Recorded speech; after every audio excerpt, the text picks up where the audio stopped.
नमस्ते, मैं डॉक्टर प्रिया भावे चित्तावर आज आपको बताऊंगी मिसकैरेज के एक बहुत बड़े कारण सेप्टेट यूट्रस के बारे में। अक्टूबर मिसकैरेज अवेयरनेस मंथ है और सेप्टेट यूट्रस के बारे में जानना हर उस महिला के लिए आवश्यक है जो मिसकैरेज से बचना चाहती है या जिसका मिसकैरेज हो गया है।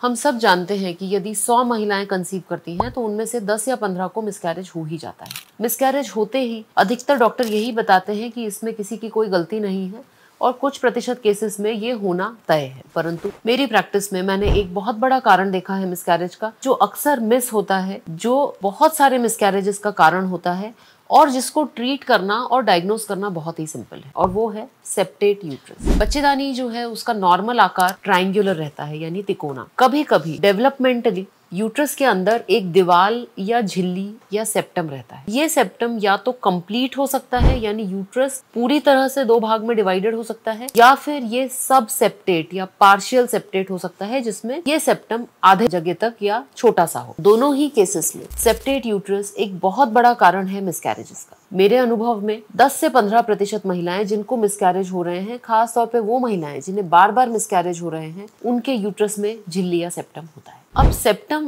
बाय बर्थ ही होता है, यानी ये जब आपका जन्म होता है तभी आप सेप्टम के साथ पैदा होते हैं। ऐसा नहीं है कि हर महिला जिसको सेप्टेट यूट्रस है उसको मिसकैरेज होगा ही होगा, परंतु इसमें मिसकैरेज का खतरा लगभग 3 से 4 गुना बढ़ जाता है। इसका डायग्नोसिस बहुत ही सिंपल है। जब डॉक्टर 2D सोनोग्राफी करते हैं, वो यूट्रस को सेजाइटल प्लेन में चेक करते हैं। उनको 2D सोनोग्राफी में भी सेप्टम डायग्नोस करना आसान है, बशर्ते कि वो कोरोनल सेक्शन में यानी आड़े सेक्शन में यूट्रस को देखने की कोशिश करें। लगभग 60% सेप्टम जो है वो नॉर्मल 2D सोनोग्राफी से भी यदि डॉक्टर अवेयर है तो डायग्नोस हो सकते हैं। परंतु इसको डायग्नोस करने का बहुत अच्छा तरीका अब बहुत सुलभ है, वो है 3D सोनोग्राफी। 3D सोनोग्राफी में मशीन जो 2D इमेज होती है उसका 3D रेंडर करके हमें दिखाता है, और ऑलमोस्ट 90 to 99% सेप्टम जो है वो 3D सोनोग्राफी में बहुत एक्यूरेटली डायग्नोस हो जाते हैं। तो अब सेप्टम को डायग्नोस करना बहुत आसान है। एक सिंपल सोनोग्राफी से ये डायग्नोस हो सकता है, और यदि हमें इसका ट्रीटमेंट की हम बात करें तो ये भी बहुत सिंपल है। हिस्ट्रोस्कोपी यानी बच्चेदानी के अंदर एक पतली दूरबीन डालकर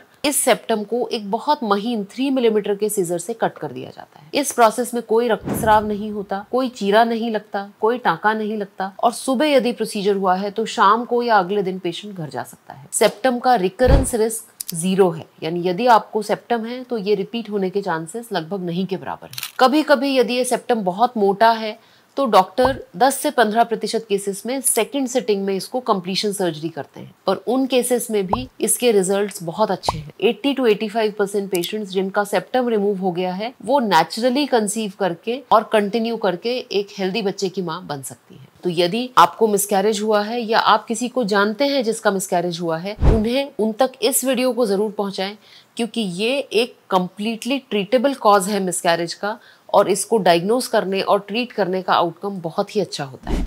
आशा करती हूँ ये जानकारी आप सबके लिए उपयोगी सिद्ध होगी। धन्यवाद।